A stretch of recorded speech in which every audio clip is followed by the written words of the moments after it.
ನಮಸ್ಕಾರ. ಒಂದು ಆ, ಭಗವಾನ್ ಬುದ್ಧ ಅವರು ಮೆಜಾರಿಟಿ ಜನ ಏನೋ ಒಂದು ವಿಚಾರನ ಹೇಳ್ತಾ ಇದ್ದಾರೆ ಅಂದರೆ ಅದನ್ನು ನಂಬೇಡ.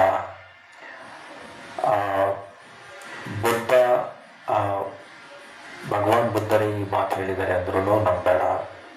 ನಿನ್ನ ಸ್ವಂತ ಅನುಭವ, ನಿನ್ನ ಬುದ್ಧಿ, ನಿನಗೇನು ಅನಿಸ್ತಾ ಇದೆ ಮತ್ತು ನಿನ್ನ ಬುದ್ಧಿನ ಉಪಯೋಗಿಸಿ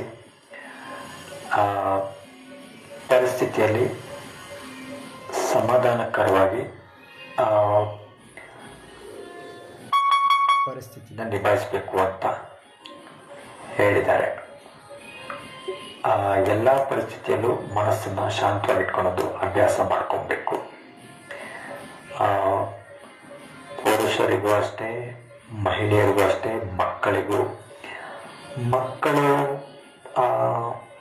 10-12 ವರ್ಷದವರಿದ್ದಾಗಲೇ ಮನಸ್ಸಿನ ಬಗ್ಗೆ ತಿಳ್ಕೊಳಕ್ಕೆ